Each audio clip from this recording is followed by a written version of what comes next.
Hello there, sword friends. Today I'm going to do a video on the top 5 swords I would recommend for the zombie apocalypse. And before I get into it, let me acknowledge that this is a ridiculous thing to do. I feel ridiculous doing it, but I'm going to do it anyway.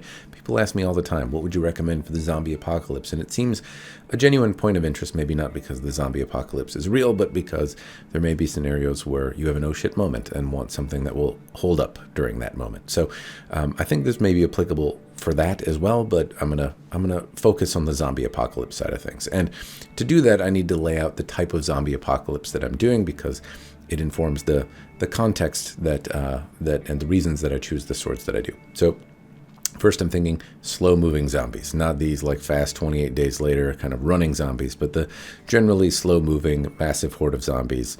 They bite. You seem to be able to punch through a skull relatively easily, but also you could be swarmed. They are drawn to noise, so something that isn't particularly noisy. You might not think a sword is noisy, but they can be. And something that you're not going to have tools to sharpen, so it's got to hold an edge reasonably well. You may also be panicking. You may encounter people that were in riot gear that are now zombies, and the only way to get to the head is through a motorcycle helmet or something like that. So there's a variety of materials that you may be fighting through, and you may be panicked, it may be dropped, and you may not have the ability to sharpen it. You may not have power tools or the various things necessary to keep it in good working order. So something that requires low maintenance is also a boon in this particular case. Anyway, those are the things that I'm thinking. I'm thinking that you want something that is not necessarily going to need to be used by an expert, that's going to hold up for the duration, that isn't going to draw attention noise, and is relatively easy to maintain and seems to hold up. So durability is given a little bit higher priority.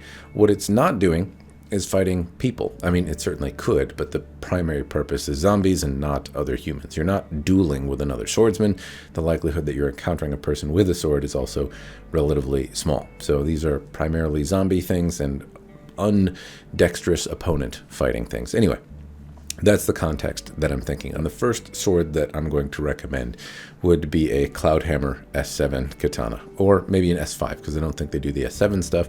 Shad recently tested an S5 sword, and they seem to be very, very durable. Now, I'm very hesitant to put a katana on the list because they require maintenance with tools you may not have, and if they are in a state of disrepair, they can be rather noisy. The parts on them can rattle around as you're trying to move about. At the same time, they can also be quieter than some of the other swords. Even a sword in like a kydex sheath or something like that can be drawn and be rather noisy. So if they're in good standing, they can be really quiet.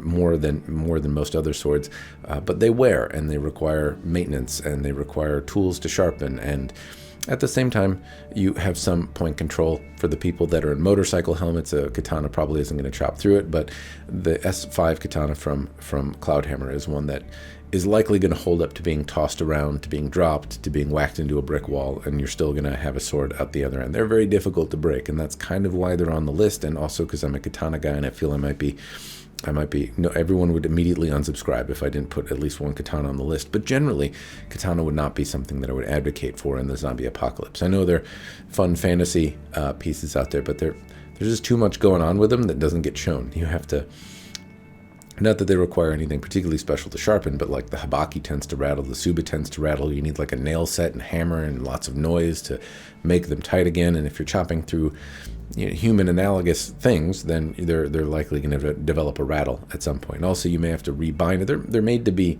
maintained, but at the same time, they require tools and like knowledge to do that, and that doesn't seem super convenient for the zombie apocalypse. But the Cloudhammer S5 makes up for it in durability. The fact that that sword takes so much punishment, I would say that may be the shining the shining star on this particular one that makes it worthy of being on the list.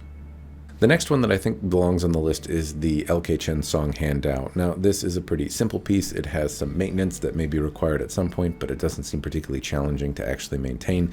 On top of that, you lose a little bit of thrusting ability. It doesn't have much of a point for penetrating skulls, as it were, but it's really durable in the chop. It's reasonably light. It's relatively simple in terms of shape, and if they've addressed the issue that I ran into while I was testing it, then it's probably a pretty robust piece, particularly if you get one made out of through hardened steel instead of differentially hardened steel.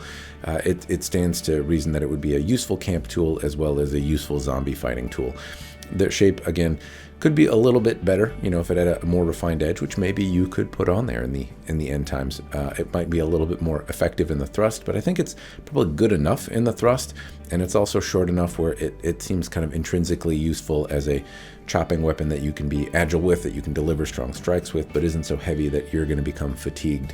It's really important, I would imagine, to do that. If you're moving through a horde and you need to move aggressively with a lot of adrenaline flowing, and all of a sudden the sword tuckers you out after about 30 swings, that's not good. So this Song Handao is one that you can get two hands on, you can use it in one, and it's not something that you're going to get particularly tired using, but it still delivers a pretty forceful chop.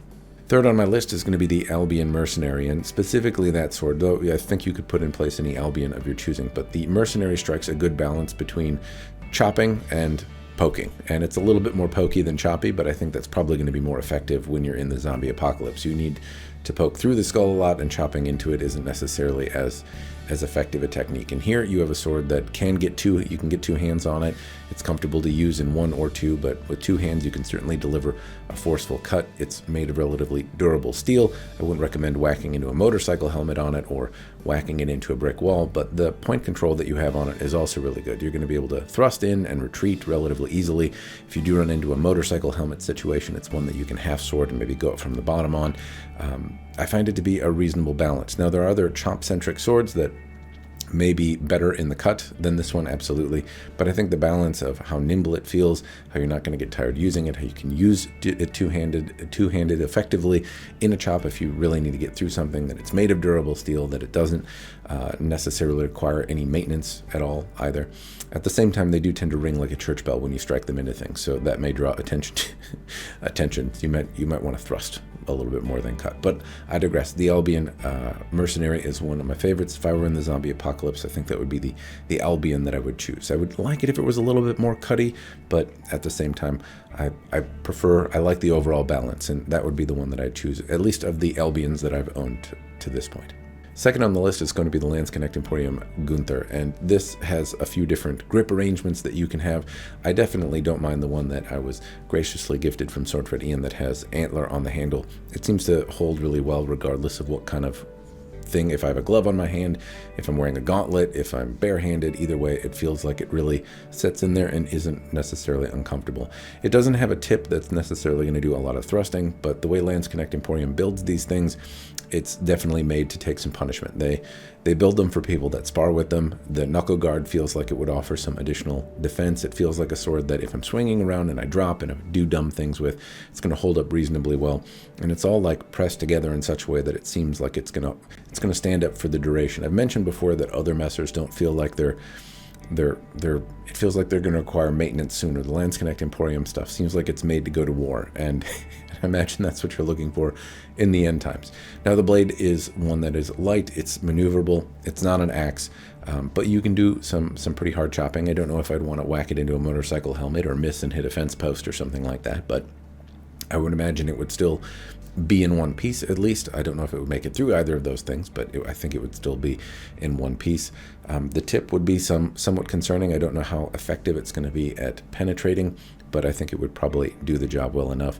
It's also durable, doesn't require a lot of maintenance, is relatively easy to sharpen insofar as most of these things go, doesn't fatigue, and may also be useful as a camp tool or something like that. Before I get to the number one item, I'm going to mention some honorable mentions here, things that I thought about but didn't quite make the list.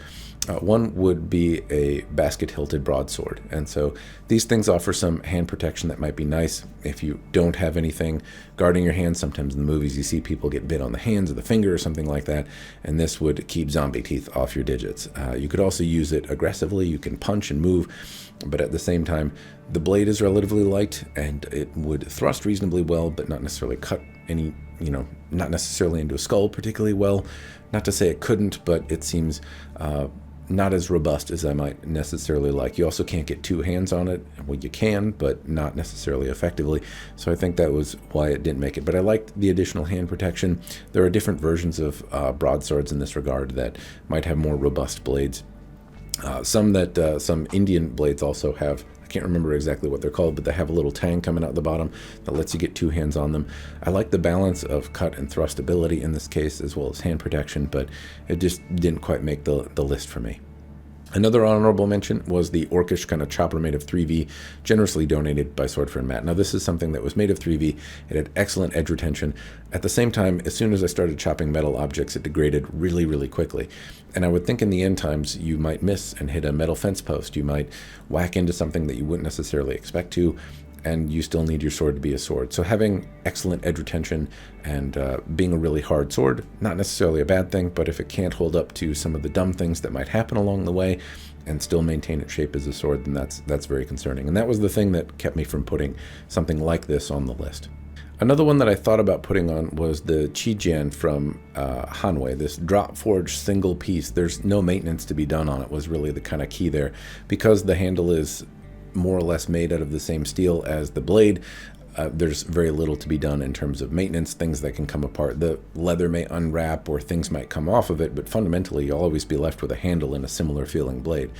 And it is a little bit heavy, but honestly what kept it out of it was a similar thing to the basket-hilted broadsword, and that the blade seemed very thrust-centric, but as soon as you want to go to a chop, it doesn't feel like it has enough there to really get into a skull, at least not without a lot of extra chutzpah. It wouldn't necessarily be a bad thing, but the durability on there didn't seem to necessarily be a concern, but its ability to be effective at getting into the gooey center seemed to be a deterrent for me. But maybe it well could. I'm trying to think of swords that are going to be kind of intuitive and that are easy to use. And granted, you could train and be very effective with any one of these things and probably make your way through zombie hordes. But at the same time, if you're not trained or you're tired or you're not at the top of your game, you kind of want something that does a little bit of the work for you. And I think the other choices seem to do that a little bit more. All right, the number one pick that I'd have would be the Zombie Tools, anything from Zombie Tools, frankly. Now, I've had a few pieces from Zombie Tools. What I tested was a wakizashi. I know I said there's no other katana, but this is more katana shape in spirit than in practice. Zombie Tools, I think, is definitely purpose-built and walks all the lines necessary to have an effective zombie weapon. And it has for just about every one of the things that I've seen from them. So I think you could honestly pick your poison with Zombie Tools. But the wakizashi that I had from them, the zakizashi, is just an excellent balance of all the things that you'd hope for in the end times. The blade is quite a bit overbuilt, and that means it's very, very durable, and it holds up to being having the dumb thrown at it. I threw it at a tree, nothing happened. The leather unwrapped a little bit, but the sword is still, through an enormous amount of pain, was still very usable as a weapon and didn't show any signs. And so if you're out and about trying to make your way through the end of days, then this is the thing that's not going to require a lot of maintenance, and it's going to hold up really well to being tossed at trees and whacked into metal poles and to missing and whacking motorcycle helmets and all that kind of stuff that you might run into. It's still going to maintain its shape as a weapon. It's still going to hold up. It's still going to be effective. It's not any harder to really sharpen than anything else, and it holds up. And those are the things that really kind of put it towards the top of the list. Now, it held up well, but it is overbuilt. You're going to get fatigued in comparison to many of the other swords that I've mentioned, but at the same time, you're not fighting other humans. Many of those other swords that I mentioned are made to be used in like a dueling context, or men are the other are the thing that they're made to fight, and the Zombie Tools is a little bit more geared and purpose-built for a zombie. It's heavy, and that favors it enhances the robustness that it has and the durability features that it has, but it's not so heavy that it feels like you're swinging a sledgehammer. You could certainly swing it dozens of times and not become fatigued. At the same time, you will fatigue quicker than you would with perhaps some of the other swords on the list, but the fact that it holds up, requires zero maintenance, is made of relatively simple parts, easy to sharpen, all of that kind of stuff. And it's also not particularly loud. All of those things combined, I think, make it probably the most effective zombie-related weapon that you could have. So it's in the name, Zombie Tools. It's the most effective tool for at least the scenario that I've outlined. And I think just about any of the other swords that I've seen from them personally would also be in this category. I had a different wakizashi. I've seen the katana from them, and I think I've handled a handful of others. Some of them get rather heavy and may, I think, would still be at the top of the list, but you may favor a different one. Regardless, I think if that's what you're looking for, specifically something to suit the analogy that I've outlined, then Zombie Tools is the way to go. Anyway, that's what I've got. Hopefully it's been helpful. Hopefully you found the list interesting. I'm curious to think, though, what you think. What did I miss? What other things should have made it on the list? What would your top 5 be? I'm curious where you would go for the zombie apocalypse. Throw it in the commentary down below. It's a silly thing, but at the same time, a fun topic of conversation. That's all I've got, though. Cheers, and thanks for watching.